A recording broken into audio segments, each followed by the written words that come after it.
Ethan Malik stood outside the narrow red brick house, holding a sleek black gaming headset in his hands. It was late afternoon, the sky warm with orange light, and he kept shifting his weight nervously. He wasn't usually anxious about returning borrowed things, but today felt different. His friend Aaron had asked him to drop the headset off because he had suddenly left school early. No explanation, no message afterward. Ethan assumed Aaron might be sick, but something about the rushed request felt strange. Aaron was never secretive. If anything, the guy overshared everything from test scores to weird dreams. Yet this morning, he had looked pale, distracted, and almost scared. So Ethan wanted to check on him, even if it was just to make sure he was resting. He raised his hand and knocked on the door. For a moment, nothing happened. Then the door opened, but not in the normal way. It slid slightly, paused, and then moved the rest of the way, as if controlled by someone who wasn't used to regular household doors. Ethan expected Aaron, or maybe his dad. Instead, it was his mom, but not how he remembered her. Mrs. Hale, usually calm, friendly, and always wearing a neat sweater or business blouse, stood before him wearing a long dark coat, half-zipped, as if she had rushed to put it on. Her hair was tied back, but messily, and her eyes held the sharp, alert focus of someone who had not slept in days. There was nothing inappropriate, nothing strange about her clothing, just surprising. She looked like she had run here straight from an emergency. "Ethan," she said, breathless. "Good. You came." "One har," he blinked. Yeah. I just came to return Aaron's headset. He left early, and I know." She stepped forward and gently pulled him inside by the arm. Quickly, before the scan cycle resets, he stumbled as she shut the door behind him. The lock slid into place with a soft, mechanical click, too smooth, too high-tech for a simple suburban home. Ethan stared at her. "Mrs. Hale, is everything okay?" "No," she said.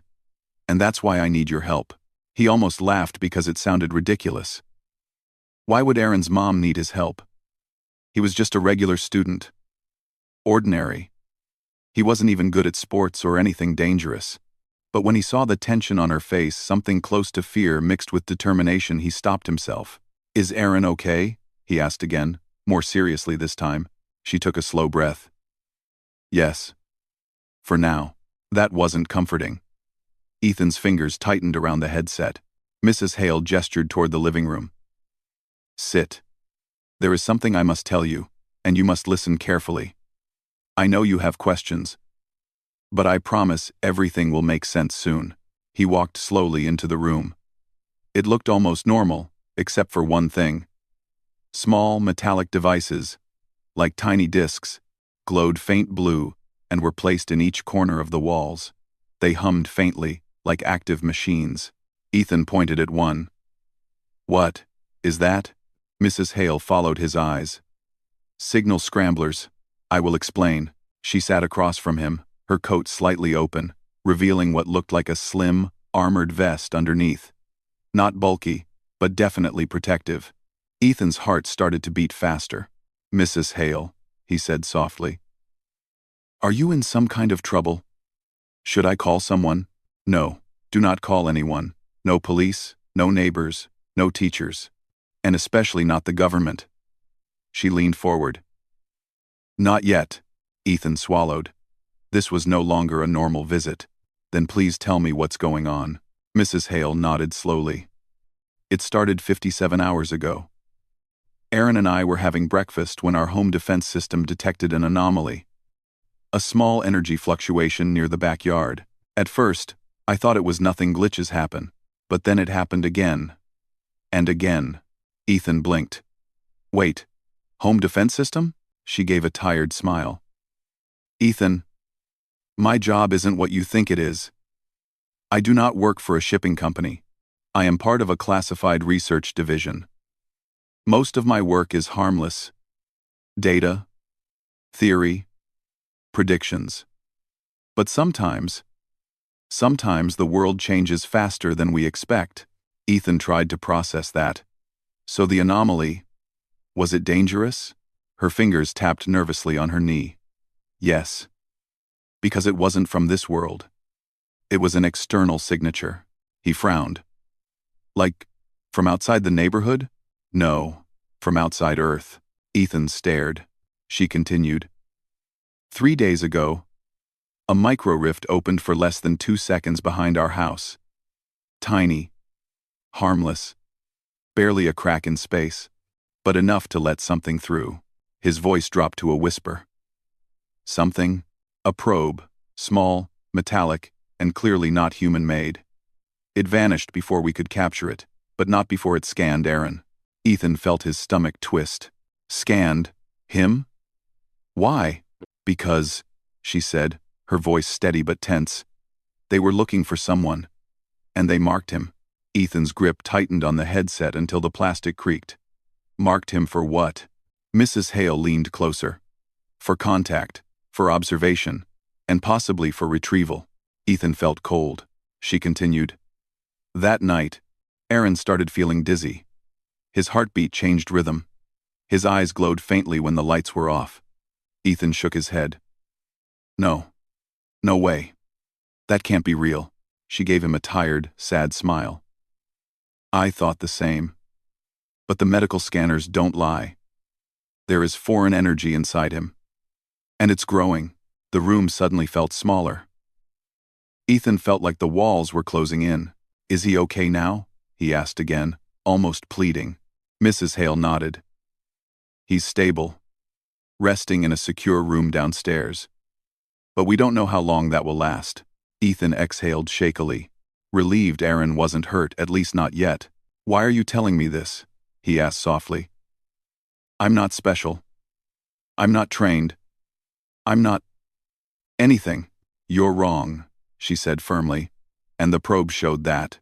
Ethan blinked. Showed what? Mrs. Hale reached into her coat and placed a small metallic cube on the table. It lit up with lines of soft white light. This fell out of the probe before it disappeared, she said. I ran every type of scan on it. Physical, chemical, electromagnetic. Then I tried biological resonance. Biological what? It tests whether a device reacts to living organisms. Most devices react to everyone slightly. But this one reacted only to you. Ethan froze. To me? But I've never even touched it. You don't have to. Whatever species created that probe, it recognizes something inside you. Ethan stared at the glowing cube as if it were a ticking bomb. How could that be possible? He whispered. We don't know, she admitted. But it means 2 things. First, you are connected to all of this. Second, she looked him directly in the eyes. You might be the only one who can help Aaron. A chill ran through him. Help him how? We need to track the foreign energy signature. We need to find the source. And we need to stop whatever is coming next. Ethan shook his head. Mrs. Hale, I'm just a normal guy. I go to school, I do homework, I play games. I'm not a hero. She placed her hand on his shoulder. Humanity's heroes never start as heroes. They start as ordinary people who choose to stand when others cannot. Her words echoed in the quiet room. The glowing cube pulsed softly. The air felt heavier. Something was coming. Something bigger than him, bigger than all of them, and somehow, he was tied to it. Ethan swallowed. His mind racing with fear, confusion, and a spark of something he couldn't name. Maybe responsibility, maybe courage, maybe destiny. He looked up. What do you need me to do? Mrs. Hale's expression softened with relief. First, she said, you need to see Aaron. She stood and turned toward the basement door. Ethan followed, headset still in his hands, heart pounding. He didn't know what waited downstairs. He didn't know why an alien probe would care about him. He didn't know how he could possibly make a difference. But he knew one thing. Whatever this was, whatever was coming, it had already started. Ethan followed Mrs. Hale down the narrow stairs into the basement. The wooden steps creaked under their feet, and each sound seemed louder in the heavy silence. A faint blue glow pulsed from below, steady, rhythmic, almost like a heartbeat. When they reached the last step, Ethan stopped and stared. The basement looked nothing like he expected. Instead of dusty shelves and old boxes, the room was filled with sleek equipment, glowing screens, and tall, silver machines lining the walls. Cables ran across the ceiling like metal vines. A soft, humming field filled the air, making the hair on Ethan's arms stand up. And in the center of the room, inside a transparent chamber, lay Aaron. He wasn't unconscious, but he wasn't fully awake either. His eyes were closed, his breathing slow and measured. Blue light ran along veins near his temples and neck, glowing like liquid circuits beneath his skin. Ethan felt his chest tighten. "Is he okay?" "He's stable," Mrs. Hale answered. "The chamber slows the energy growth. It gives us time." Ethan moved closer, pressing his hand lightly against the glass. The surface felt warm. "Aaron," he whispered. "What happened to you?" As if his voice reached through the barrier, Aaron's fingers twitched slightly. His eyelids fluttered, but he didn't wake. Mrs. Hale walked to one of the monitors and typed rapidly. "The foreign energy reacts to familiar voices. That's a good sign. He's still aware." Ethan turned back to her. "You said the probe scanned him. You said it marked him. What does that mean?" "Why him?" Mrs. Hale sighed. "We don't know everything, but based on what we've decoded, the probe was searching for certain genetic signatures, rare traits found in a very small number of humans. Aaron has one of those traits." "Aaron, what trait?" "Resonance capability," she said, "a natural ability to connect with external energy sources. Some humans have it in tiny amounts, but Aaron's level is unusually high." Ethan frowned. "That sounds like something out of a movie." "I wish it were," she said softly. Ethan looked again at his friend.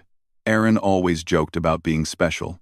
He always said he was born for big things, even though he got average grades and never stood out much. But maybe he wasn't wrong. Maybe something inside him really was different. Ethan stepped back, unsure what to feel. Mrs. Hale then picked up the small glowing cube from earlier and handed it to him. The moment the cube touched Ethan's palm, it brightened sharply. Not painfully, but powerfully. Ethan gasped and almost dropped it. Mrs. Hale's eyes widened slightly. "Yes, it reacts strongly to you." Ethan stared at the cube as it hummed softly. "But why me? I don't have special genes or anything. We ran a scan with the little data we have. You don't have Aaron's resonance trait. But you do have something else." She paused. Something the probe recognized. He swallowed. "What?" Mrs. Hale met his eyes. "Compatibility." Ethan felt lost. "I don't understand." "You are compatible with the energy inside Aaron," she explained. "Not biologically, but energetically. Your presence stabilizes his energy growth. The foreign energy reacts less violently when you are near him." Ethan stared at her. "So, I make the alien energy behave?" "Exactly," she said. "You are a natural anchor." He laughed lightly. But it wasn't real humor. It was shock. "I'm not an anchor. I'm just a kid who returned a headset." "And yet the probe marked you," she reminded him. "It reacted to you. You are involved in this whether you want it or not." Ethan looked again at his friend lying peacefully in the chamber. He felt the weight of everything crashing down: fear, responsibility, confusion. "What do I need to do?" he whispered. Mrs. Hale gestured to another machine beside the chamber. "We need to track the origin of the foreign energy signal. And we need you to help safely connect with Aaron's resonance field." Ethan blinked. "Connect? Like, talk to him?" "Not exactly." She approached a tall device with a circular platform. "This machine can synchronize your natural energy output with the foreign energy inside Aaron. Once synchronized, you may be able to sense where the signal is coming from." Ethan felt his stomach twist. "And what if something goes wrong?" "Then nothing happens," she said honestly. "Or the machine shuts itself down. You will not be physically harmed. I designed the safety system myself." He hesitated, then nodded. "For Aaron," Ethan said. "For Aaron," she agreed. Mrs. Hale guided him onto the circular platform. It was smooth, cool metal. With a low humming vibration under his feet, she attached a light headset different from the gaming one he still held around his temples.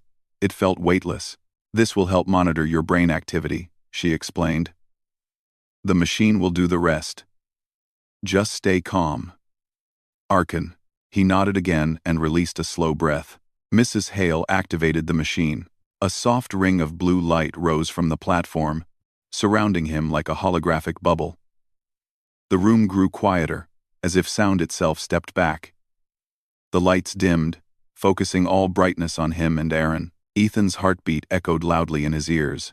Then he felt it, a faint pull like someone tugging gently at his chest. Not physically, but deeper. A warm sensation spread from his center outward, filling his arms, legs, fingertips. His eyes widened. "What's happening?" "You're aligning," Mrs. Hale said calmly. "You're doing well. Just breathe." The glow inside Aaron's veins brightened slightly, matching the rhythm of Ethan's pulse. The machine beamed with low, soft tones. Two patterns were syncing Aaron's foreign energy and Ethan's natural field. And then, a flash, not a bright one. More like a shift.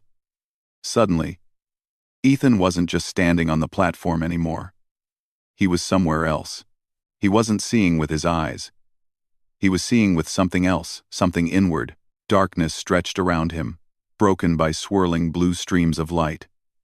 They flowed like rivers in the sky, twisting and turning in impossible patterns. Ethan felt weightless. "Where am I?" he whispered, even though no sound left his lips. He wasn't alone. In the distance, a point of light pulsed, small, distant, but powerful. A signal. Ethan felt the faint pull again, pointing directly toward the light. It was calling to him. Not in words, not in emotion, but in pure energy. Like a beacon, he instinctively reached toward it. The light flickered, and suddenly surged closer, expanding rapidly until it filled his vision. A shock hit him. A flash of images, not clear ones, distorted, broken, like signals from a damaged antenna. A metal structure floating in darkness, strange symbols pulsing on a curved surface. A group of tall, shadowed figures standing around a glowing map. And then, a single silver eye, looking straight at him. The moment it turned toward him, Ethan felt the pull snap violently. He gasped and stumbled backward as he was thrown out of the vision. The platform lights shut down. The humming stopped. The basement returned. Mrs. Hale reached him instantly. "Ethan, are you okay?" He steadied himself, breathing hard. I saw something." "What did you see?" "A ship," he said. "I think. A metal structure. And symbols. And something watching me." Mrs. Hale's expression shifted from worry to shock. "You saw its origin point?" Ethan nodded. "I think so." She stepped back, stunned. "This changes everything." Ethan looked toward Aaron in the chamber. The blue glow inside him was calmer now, steadier. Ethan whispered, I think he knows I'm here." Mrs. Hale moved quickly to the monitors. "If you located even part of the signal source, we can track the rest." "Ethan, you may have just discovered the location of the probe's creators." Ethan didn't feel proud. He felt scared. Whatever had looked at him in that vision, it wasn't friendly. It wasn't curious. It was aware. And now, it knew Ethan existed. The basement lights flickered. A loud beep echoed from the monitors. Mrs. Hale's face drained of color. "No." Ethan rushed to her side. "What's wrong?" She pointed at the screen. Something just activated the energy signature inside Aaron. "It's responding to your synchronization." "Rin." The numbers on the monitor spiked. "Is that bad?" Ethan asked. Mrs. Hale swallowed hard. "Ethan, I think they felt your connection. And now," she looked at him sharply, "they're coming." The basement filled with a sharp, pulsing alarm. Red lights flashed across the machinery, painting the room in quick bursts of warning. Ethan felt his heart leap into his throat as he stared at the monitor. Lines of code scrolled at impossible speed. "What does it mean? What's happening?" Ethan asked, trying to keep his voice steady. Mrs. Hale moved from one device to the next, typing commands with rapid, shaking hands. "The connection you made. It wasn't one way." Ethan froze. "You mean?" "Yes," she said. "When you reached toward the signal reached back. They detected you, and they detected this location." A cold wave washed through Ethan. He looked at Aaron, still lying inside the chamber as the blue glow in his veins flickered like electricity struggling to stay stable. "Is he in danger?" Ethan asked. "We all are," Mrs. Hale said quietly. "If they are coming here, they will try to reclaim what they marked. Aaron is their target. And now? Possibly you." Ethan didn't know what to say. He wasn't brave. He wasn't a fighter. But hearing that made something inside him harden. He stepped closer to the chamber. "Aaron is my friend. I'm not leaving him." Mrs. Hale looked at him, surprised but grateful. "Good. Because we need you now more than ever." Ethan turned toward her. "Tell me what to do." Mrs. Hale took a deep breath, then pointed at a long device on a table. It looked like a metal staff with a glowing blue ring at one end. "We need to relocate," she said. "The house is no longer safe. We must move Aaron to a secure facility where they can't detect him." Ethan blinked. "And that is?" "A bunker beneath the old research site outside the city. Strong shielding, enough to hide us temporarily." He nodded. "Okay, let's go." But Mrs. Hale raised a hand. "It's not that simple.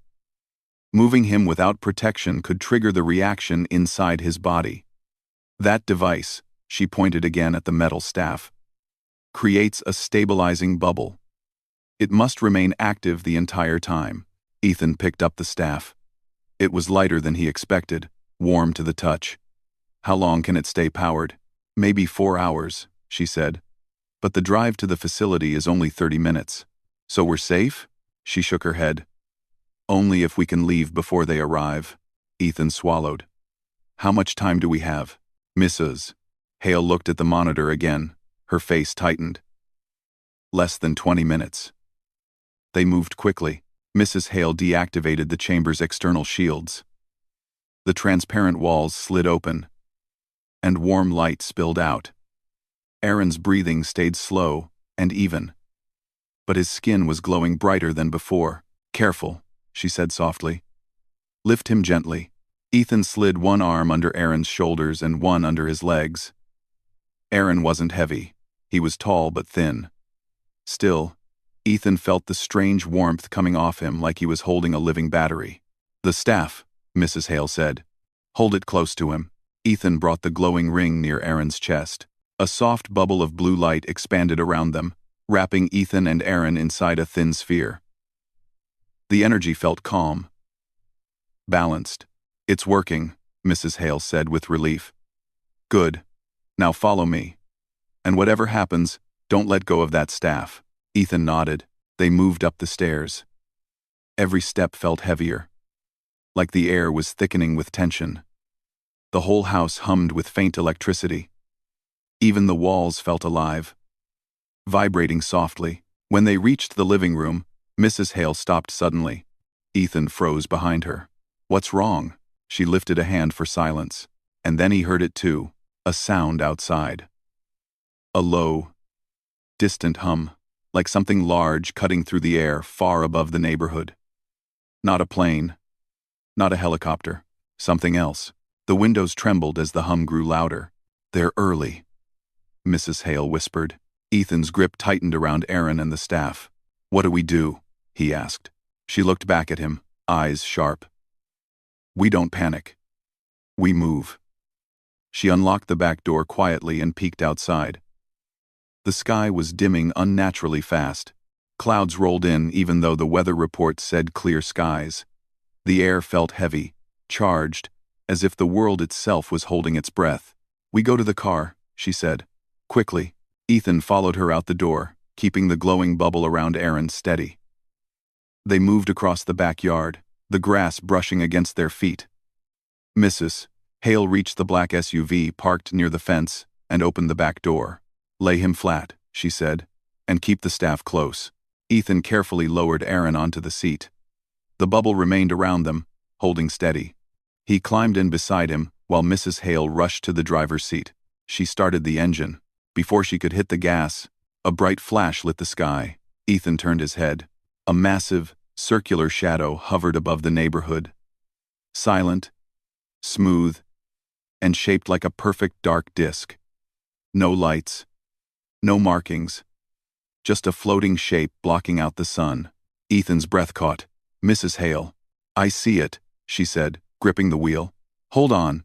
The SUV sped forward, wheels kicking gravel behind them as they raced down the narrow road. The shadow above moved slowly, too slowly, tracking them. Ethan watched through the window as beams of soft white light scanned the houses below. Not destructive, searching. For Aaron, for the energy inside him, for the signal that Ethan accidentally sent back.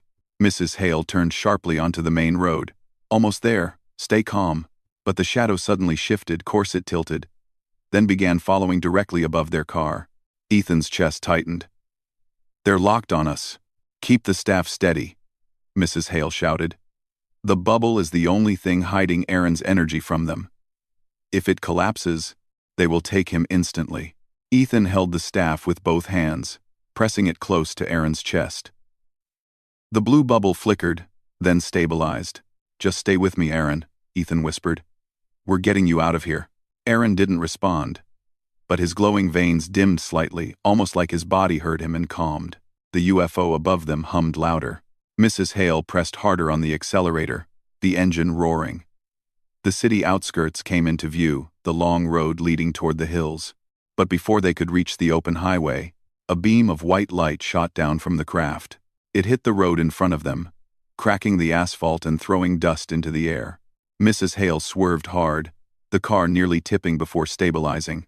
They're trying to slow us, she shouted. Ethan held Aaron tightly as the car bounced. Why don't they just destroy us? They won't risk harming the marked subject, she said. They need Aaron alive. That's our only advantage. Ethan looked out the back window. The craft lowered closer. Another beam formed beneath it. Mrs. Hale's voice was tight with fear. Brace yourselves. The beam shot down again. But before it reached them, the blue bubble around Aaron suddenly expanded outward, pulsing with a shockwave of energy. The beam hit the bubble instead of the car. The bubble rippled, but held. The beam bent away, deflected like light hitting a mirror. Ethan stared in disbelief. Did Aaron do that? Mrs. Hale checked the screens on the dashboard. His energy reacted to protect itself. The foreign energy inside him isn't passive, it's aware. The craft above hesitated. Then it rose slightly, as if reconsidering. Mrs. Hale took her chance. Hold tight, she shouted, flooring the accelerator. The SUV shot forward, racing down the long road toward the hills. For several tense moments, the craft didn't follow. Then, another hum filled the sky. This one deeper, stronger. Ethan looked back and his eyes widened in horror. A second craft appeared on the horizon. Larger, faster, and it was coming straight for them. Mrs. Hale whispered. They sent reinforcements. Ethan held the staff tighter, his hands shaking. Aaron's glow brightened again, reacting to the new threat. The blue bubble flickered. Mrs. Hale's voice trembled for the first time. Ethan, whatever happens, don't let the bubble break. Ethan nodded, heart pounding as the second craft descended with terrifying speed. The chase wasn't over. It was just beginning. The SUV sped along the dusty road, engine roaring louder than it ever had before. Mrs. Hale kept both hands tightly on the steering wheel, her eyes fixed on the distant hills. Every second mattered now. The larger alien craft behind them moved like a silent predator, smooth, fast, and terrifyingly precise. Ethan could feel the air shake with the craft's deep humming. It reminded him of a storm rolling across the land. Except this storm wasn't natural. It was following them. He held the stabilizing staff close to Aaron's chest, the glowing bubble shimmering around them inside the car. Even with all the chaos around them, Aaron remained still peaceful, but glowing brighter with each passing minute. Mrs. Hale spoke over the roar of the engine. We're 5 minutes from the facility. The entrance is hidden along the cliff edge. Once we get inside, their scanners won't detect us. Ethan nodded, even though she couldn't see him. He kept his eyes on Aaron. The glow inside Aaron's veins pulsed like a heartbeat. Strong, rhythmic, living. Ethan whispered, "Hang in there, man. We're almost safe." But the alien craft disagreed. A sharp beam of white energy shot down from above, striking the road behind them. The explosion of gravel and dust filled the air, shaking the SUV. Ethan flinched. "They're getting closer." Mrs. Hale gritted her teeth. "I know. Keep the bubble steady." Another beam shot down, but this one wasn't aimed directly at them. It cut across the road ahead, carving a glowing line into the ground. Ethan's eyes widened. "They're trying to trap us." Mrs. Hale swerved hard, turning onto a narrow dirt road leading between two rocky hills. The SUV bounced violently, and Ethan had to use his free arm to steady Aaron. "Sorry," she shouted. "It's okay." Ethan yelled back, "Just keep going." Behind them, the craft angled downward, moving between the hills, following with frightening speed. Ethan felt sweat on his forehead. He wasn't sure if it was fear or the heat from the bubble around Aaron. Maybe both. The road twisted sharply. Dust flew everywhere. Rocks scraped the sides of the SUV. Mrs. Hale shouted, "The facility is just beyond the hill." A small hope flickered inside Ethan, but then the craft made its move. A glowing disc detached from its underside. It fell silently, spinning through the air like a giant coin. Ethan pointed. "What is that?" Mrs. Hale barely glanced. "A drone." The drone unfolded like a metal flower, revealing spinning rings around a glowing center. It shot toward them, fast. Ethan braced himself. "Incoming." The drone fired a thin beam different from the main craft's. It was sharper, focused, like a needle of light. It hit the bubble around Aaron. The bubble rippled violently, the blue light shaking in waves. Ethan felt pressure in his chest, like his heart was being squeezed. "It's breaking!" "Mrs. Hale!" She slammed the brakes. The SUV skidded, sliding sideways in the dirt. The drone overshot them, zooming past. Mrs. Hale didn't waste a second. She turned sharply into a narrow canyon between two rocks. "Hold the bubble steady." Ethan held the staff with both hands, pressing it against Aaron. "Stay with me. Stay with me." The bubble flickered, then stabilized again, growing brighter. Ethan let out a shaky breath. "Okay. Okay." The canyon was tight, barely wide enough for the SUV. The rocky walls scraped against both sides. Mrs. Hale pushed the car forward, even as sparks flew from the mirrors scraping stone. Above them, the alien craft tried to follow, but the canyon was too narrow. Its hum vibrated the air, frustrated and angry. Mrs. Hale smirked lightly. "Not so perfect, are they?" But their victory didn't last long. The drone swooped back into the canyon. Ethan cursed under his breath. "It's coming again." The drone glided smoothly between the rocks, charging another beam. Mrs. Hale shouted, "Get ready." The drone fired. The beam hit the ground, exploding rocks into sharp fragments. The SUV swerved. Aaron slid slightly, and Ethan tightened his grip. "Hold on, Aaron." The drone lined up a second shot. This time, Ethan acted before thinking. He swung the staff toward the drone. A pulse of blue energy burst from the bubble, silent but powerful, rushing straight at the drone. The drone jerked sideways, hit the canyon wall, and cracked into 3 pieces. The broken parts fell into the dust. Mrs. Hale looked back, shocked. "Ethan, you controlled the energy." Ethan stared at the staff. "I don't know how I did that. It was instinct," she said.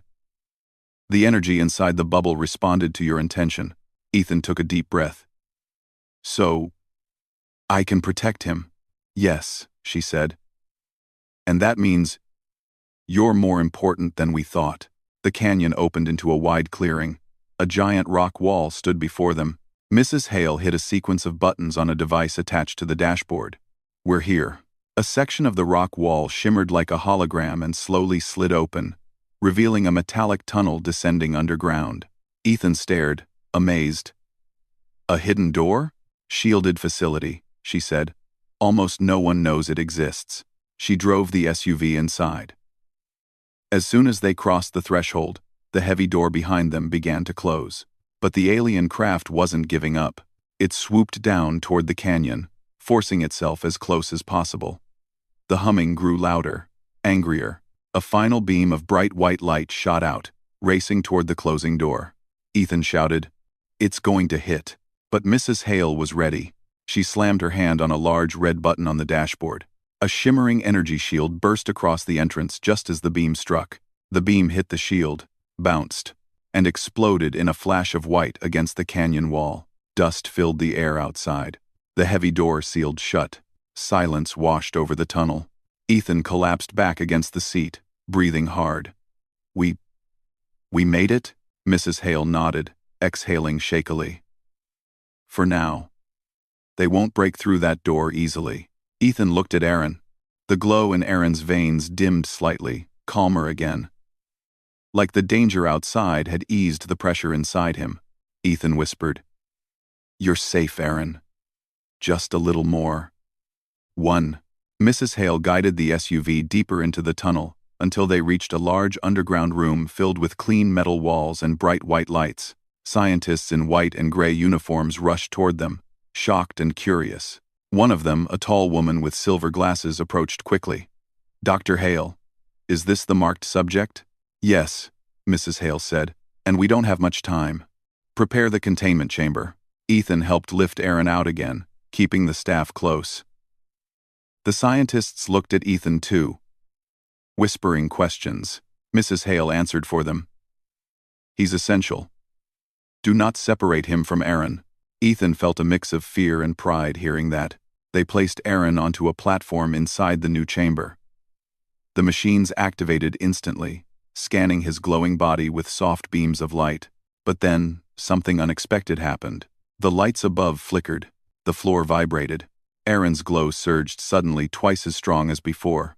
The scientists stepped back, startled. Mrs. Hale stared at the monitors. "Something's happening. The energy is reacting again." Ethan felt the staff vibrate in his hands. He looked at Aaron, and for the first time, Aaron's eyes opened. Only for a second, but in that second, his eyes glowed bright blue like two stars burning behind glass. He looked directly at Ethan, and whispered one word: "Run." The lights shattered. Machines sparked. Alarms began to scream. Mrs. Hale whispered, horrified, "Ethan, something else is activating inside him." The alarms echoed through the underground facility, sharp and urgent, bouncing off the metal walls with a terrifying rhythm.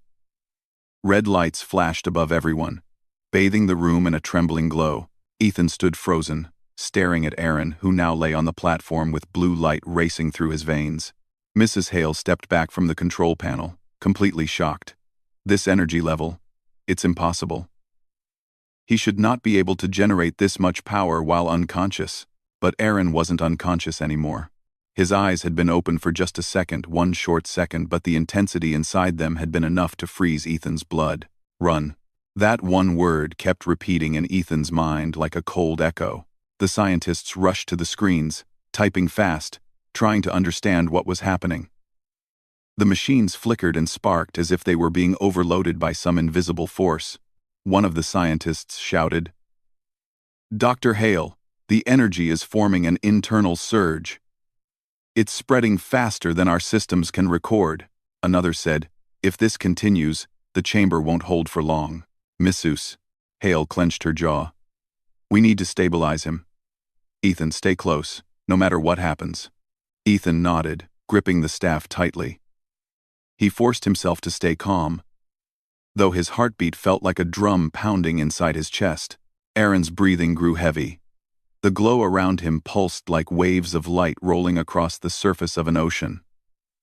The floor beneath the platform vibrated with each pulse.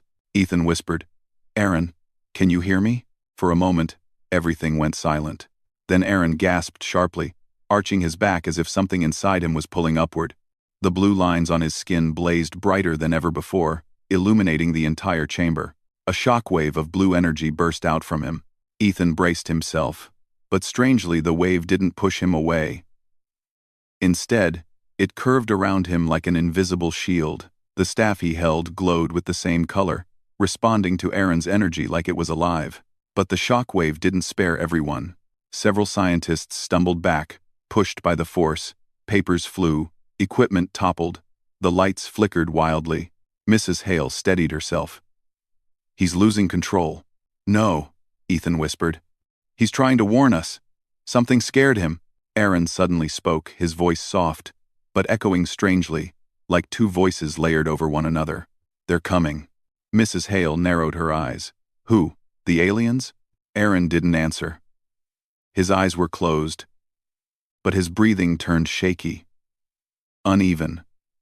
The glowing lines twisted, forming patterns that none of the scientists had ever seen before. The silver glasses scientist looked at the monitor with fear. "Dr. Hale, the craft outside, it hasn't moved. It's just hovering over the canyon." "Then what is he sensing?" Mrs. Hale whispered. Aaron's voice shook. "Not them. Something behind." Before anyone could ask what he meant, the entire facility trembled deep, heavy, like something massive had landed above them. A sound followed, a low, vibrating hum, not like the alien ship's mechanical hum, but something deeper. Almost like a living creature breathing beneath the earth. The scientists froze. Mrs. Hale's eyes widened. "That's not their ship." Ethan swallowed hard. "Then, what is it?" Another tremor shook the ground. Dust fell from the ceiling. Alarms switched tone, signaling a structural disturbance. The glowing lines on Aaron's skin tightened, moving toward his chest like streams flowing into a river. His body rose an inch above the platform, floating without support. The staff in Ethan's hands vibrated violently. Mrs. Hale looked at him urgently. "Ethan, place the staff on the central point. You're the only one he responds to." Ethan moved forward, steady but scared. He placed the staff gently against Aaron's chest. The moment it touched, the glow inside Aaron connected with the staff. A circle of blue light formed around both of them. Aaron's body relaxed slightly, and his breathing steadied. But the hum from above grew louder, and suddenly, the room's metal ceiling dented inward. The scientists screamed and rushed toward the exits. Mrs. Hale shouted, "Evacuate! Move now!" Ethan looked up. The dent in the ceiling deepened, as if something was pressing down with enormous strength. He looked at Mrs. Hale, panic rising. "What do we do?" She grabbed Ethan's shoulder. "Keep the staff on him. Whatever is coming, the only protection we have is the connection between you two." Another heavy impact struck the ceiling. This time the metal cracked. A shaft of cold, white light broke through. Everyone shielded their eyes. A massive shadow appeared behind the light, a shape that didn't look like anything Ethan had seen before. Human? No. Alien? Not exactly. Something different. Mrs. Hale whispered. "This is not the same species. This is something older." The ceiling finally tore open. Dust and debris rained down. The creature or machine landed heavily on the broken chamber floor. It stood almost 3 meters tall, its body shaped like sharp armor plates overlapping each other. Its face was hidden behind a smooth oval mask with no visible eyes. Its hands were long, clawed, and glowing faintly with blue symbols. Ethan felt a shiver crawl down his spine. "What is that?" Mrs. Hale backed away slowly. "A hunter-class sentinel. But I've never seen one this large." The sentinel turned its head toward Aaron, ignoring everyone else in the room. Aaron's body twitched. His eyes opened halfway, blue light still swirling inside them. He whispered again, voice trembling. "Run." Ethan shook his head. "No, I'm not leaving you." The sentinel raised its arm. A thin blade of light extended from its wrist, sharp and humming. It stepped forward. Mrs. Hale yelled, "Ethan, shield him." Ethan didn't think. He simply placed both hands on the staff, closed his eyes, and tried to focus on one thought. Protect Aaron. The bubble around them burst outward in a sudden surge of light, expanding like a shockwave, but instead of exploding, it formed a larger dome around both of them. The sentinel struck the dome with its blade. The dome trembled but held. Ethan gasped, the force shaking his entire body. "I can't hold it for long." "You must, Mrs." Hale shouted. "He responds to your emotion, your intention. Stay focused." The sentinel raised both arms now, charging a stronger attack. Aaron's hand slowly reached toward Ethan, glowing weakly. Ethan took Aaron's hand without hesitation. When their fingers touched, everything changed. A blast of blue light burst from Aaron and Ethan together, shooting upward like a pillar. It struck the sentinel square in the chest. The creature flew backward, smashing into the far wall, cracking it like glass. The lights in the chamber flickered again. Mrs. Hale stared, speechless. "Ethan, Aaron, you created a combined surge." Ethan breathed hard. "I didn't do anything. He guided me." Aaron's eyes were open now, glowing fully. But he wasn't truly conscious. It was like something inside him was awake while he slept. He whispered, "Not safe. Deeper. Go deeper." Mrs. Hale snapped back into action. "There's a secondary tunnel underneath this chamber. Help me move him." Ethan lifted the staff, still touching Aaron's hand. The glow around Aaron softened, letting Ethan and Mrs. Hale carry him. The sentinel began to stand again. Ethan's heart dropped. "It's still alive?" Mrs. Hale shouted, "Move now." They rushed toward a small door at the side of the chamber. Mrs. Hale slammed her fist on a hidden panel. The door slid open, revealing a dark stairway leading deeper underground. Another roar shook the room as the sentinel tore free from the broken wall. Ethan glanced back just in time to see it charging toward them. Mrs. Hale grabbed his arm and pulled him inside. "Go." The door slid shut just as the sentinel's blade struck it. THDDDKK. Metal bent inward, but held. For now, Ethan carried Aaron down the stairs, his breath quick and uneven. The tunnels were dim, lit only by small emergency lights along the walls. The air was cooler here, but the ground vibrated with every strike the sentinel made above. Mrs. Hale led the way. "This lower level, it's older, almost abandoned. But it's our only chance."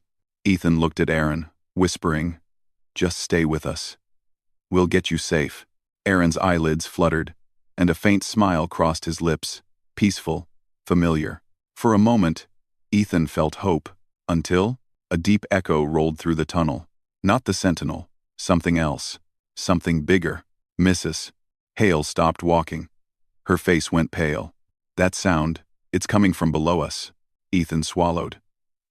"What now?" 99. She looked at him with fear she couldn't hide. There was a reason this lower level was sealed years ago. Something was found here. Something ancient. Something we were never able to understand. The tunnel walls shook again, this time from beneath their feet. Ethan tightened his grip on Aaron. "Mrs. Hale, what exactly is down here?" she whispered. "A doorway." The air grew colder, darker, quieter. Aaron opened his glowing eyes just a crack, and whispered a single word that made Ethan's blood freeze. "Awakening."